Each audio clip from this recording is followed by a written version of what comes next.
ွေကြည်မြို့ရဲ့ထင်ကရချက်ချမ်းရွှေတော်ဦးစီရီမြတ်ရှေးဟောင်းတဝိုင်းဝင်ထင်ရှားလို့သာရောက်လာသူစိတ်ဝင်နှလုံးကိုအေးမြလူချမ်းသာရွှေရောက်တဝင်းဝင်းနဲ့ဖူးတွေ့ရမှာပါဘကိုးတိုင်းရွှေချင်းမြို့ရဲ့ကျက်တည်ဆောင်ရွှေတော်ဦးစီရီပါရှေးရဲ့တောင်ရဲ့မြို့ရဲ့မှာမုံတုံးများမင်္ဂလာတောင်ဘက်တွင်ရွှေသားလျောင်းနဲ့မင်္ဂလာကံတော်ကြီးလည်းတွေ့မြင်နိုင်တာလာရကြီးမြို့ပေါ်တော့သင်္ဃာဆရာတော်ကြီးရဲ့တိမ်တော်ဟာစီရီမြို့ဖက်မှာ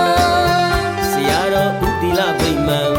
ရောက်မီကြောင်းကံစီတော်ကြီးရဲ့အနောက်ဖက်မှာတောင်တော်ထိမ်မလည်း